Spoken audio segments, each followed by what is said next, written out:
Hello everyone, welcome back to exponential classes. Last 2 videos में हमने algebraic expression का जो बेसिक कॉन्सेप्ट है वो अच्छी तरह सीख लिया था। आज की वीडियो में हम डिस्कशन कर रहे हैं एडिशन ऑफ अलजेब्रिक एक्सप्रेशन। तो आज हम सीखेंगे कि हम किसी भी दो अलजेब्रिक एक्सप्रेशन को कैसे ऐड करते हैं। अगर आपने लाइक टर्म्स वाली वीडियो को अच्छी तरह नहीं देखा तो एक बार उसको क्लियरली देख लीजिए। देखिए अलजेब्रिक एक्सप्रेशन को let us take an example. मैंने कोई अलजेब्रिक एक्सप्रेशन लिखा 3x plus 4 minus plus 4y। ये मेरे पास एक अलजेब्रिक एक्सप्रेशन है। कितनी टर्म्स है इसके अंदर? 3। This is my first term, this is my second term, this is my third term.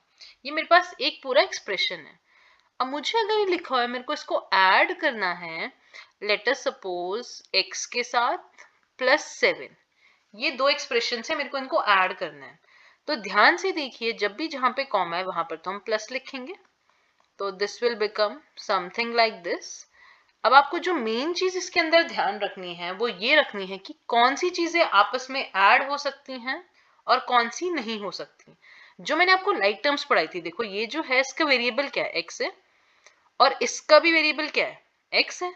तो सिर्फ यही दो टर्म्स आपस में प्लस या माइनस हो सकती हैं। अब होती कैसे हैं, क्वेश्चन ये राइज करते हैं।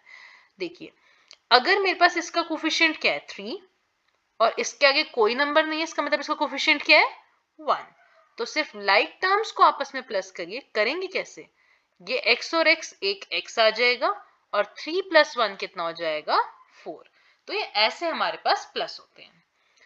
प्लस, अब देखो ये नंबर है, इसके साथ कोई वेरिएबल नहीं है, और यहाँ पे भी एक नंबर है, तो ये दोनों आपस में एड अप हो जाएंगे। y वाली टर्म देखो, y वाली टर्म है कोई, इसके साथ कोई लाइक टर्म है? नहीं है, तो आप इसको 4y कर देंगे। बच्चे जो गलतियां करते हैं वो ये करते हैं कुछ कुछ कि वो इन दोनों को ऐड कर देंगे। बेटा ये दोनों कभी नहीं ऐड हो सकते। क्यों नहीं ऐड हो पा रही? इसका वेरिएबल y है और इसके पास कोई वेरिएबल ही नहीं है, तो लाइक टर्म्स ही हमारे पास ऐड या सब्ट्रैक्ट हो सकती हैं। तो इसका आंसर आ जाएगा 4x प्लस 11 प्लस 4y। इसके बाद ये सॉल्व नहीं हो सकता। Let us take another example. अब जैसे हमारे पास है x plus x plus x plus, ऐसे मेरे पास बहुत सारी टर्म दे रखी है, 4 दे रखी है, ठीक है। तो इसका क्या वैल्यू आती है? देखो आपको पता है इसके आगे क्या वेरिएबल है, कोफिशिएंट क्या है इसके बाद? 1 है। तो ये x कितनी बार है? देखो अगर आप समझो, अगर आपको ऐसे समझ नहीं आ रहा है तो आप ये समझ सकते हो, अगर मेरे पास 1 एप्पल यहाँ लिखे हैं, प्लस 1 एप्पल यहाँ लिखे हैं, प्लस 1 एप्पल यहाँ लिखे हैं, प्लस 1 एप्पल यहाँ लिखे हैं, तो ऐसे कितनी बार एप्पल्स हो गए? 4 टाइम्स हो गए ना, तो this becomes 4 times of apples. तो आप वेरिएबल को एक ऐसे मान सकते हो, एप्पल्स, ऑरेंजेस।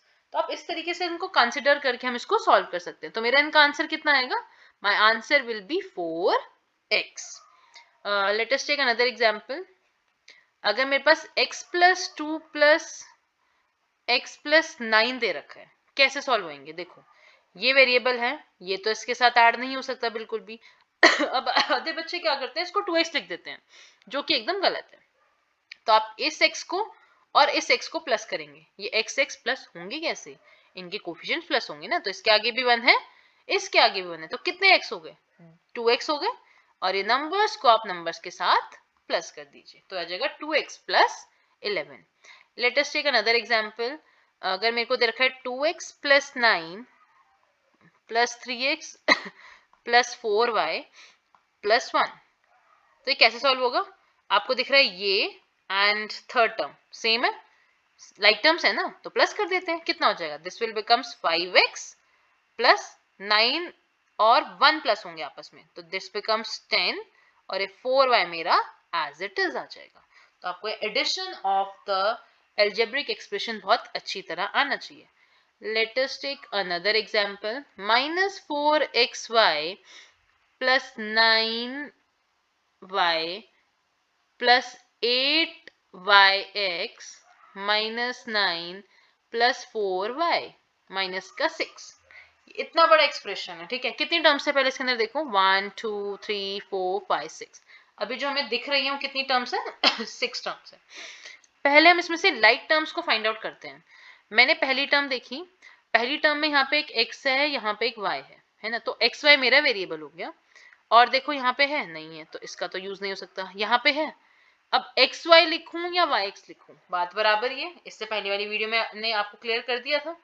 तो अब ये और ये सॉल्व होंगे। अब ये सॉल्व होंगे कैसे, ये एक्स वाई है, ये वाई एक्स है, तो क्या लिखेंगे आप, -4 एंड +8, ये आपस में हमारे पास सॉल्व हो जाएंगे। कैसे, आपको पता है 8 में से 4 का कितना हो गया, -4 + 8, ये सॉल्व करेंगे और X Y as it is आ जाएगा।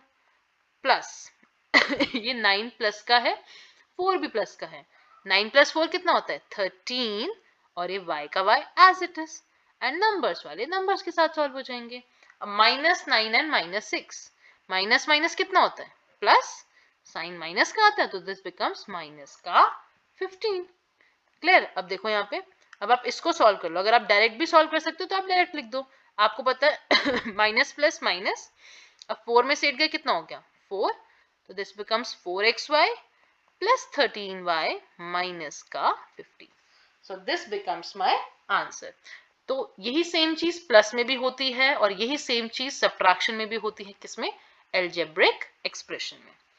जो मेन चीज आपको ध्यान रखनी है वो ये रखनी है कि अगर सपोज मेरे को बोल दिया सब्ट्रैक्ट 4x + 3 फ्रॉम 8x - 7, ये भी एक एल्जेब्रिक एक्सप्रेशन है जिसके अंदर मेरे को कांस्टेंट बता सकते हो क्या है, यस एग्जैक्टली, इसके अंदर 3 है मेरा कांस्टेंट और कोफिशिएंट क्या है 4, x का कोफिशिएंट क्या है दैट इज 4। तो अगर मेरे को इसको सब्ट्रैक्ट करना है, इतने आपको बेसिक कॉन्सेप्ट पता होना चाहिए मैथ्स के रिगार्डिंग, कि अगर किसी चीज को सब्ट्रैक्ट कर रहे हैं और फ्रॉम लिखा है मतलब इसमें से सब्ट्रैक्ट करना है, तो हम कैसे करेंगे, हम लिखेंगे 8x - 7, अब फ्रॉम लिखा है तो माइनस का साइन तो लगाना पड़ेगा और ब्रैकेट बनानी पड़ेगी, क्योंकि सब्ट्रैक्ट अगर कहीं लिखा है तो साइन चेंज अंदर के होने ही होने हैं। फिर 4x + 3, यहां तक लिख लीजिए। नेक्स्ट स्टेप पे आते हैं, पहली वाली टर्म्स को जरा एज इट इज लिख लीजिए।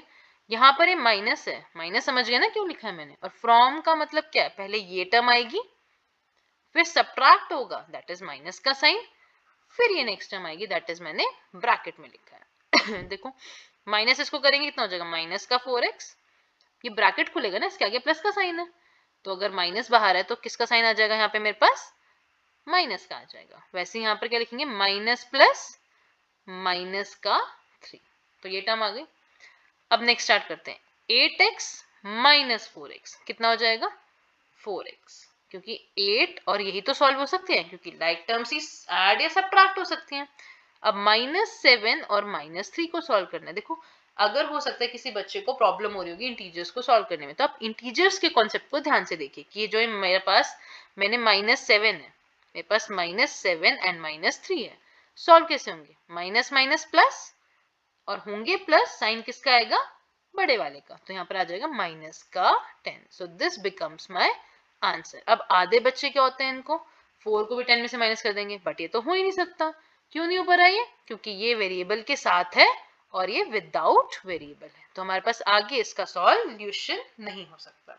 ऑलराइट, अब नेक्स्ट वीडियो में मैं आपको सिखाऊंगी कि हम अलजेब्रिक एक्सप्रेशन को कैसे सिंप्लीफाई करते हैं, वो सीखेंगे हम अच्छी तरीके से। टिल देन आई होप कि आपको addition and subtraction of like terms बहुत ऑफ अलजेब्रिक एक्सप्रेशन बहुत अच्छी तरह क्लियर हो गया होगा। अगर आपको फिर भी कोई डाउट है you can ask me in the comment section. Like करें, शेयर करें, सब्सक्राइब करें चैनल को and press the bell icon to stay updated. Thank you, bye bye.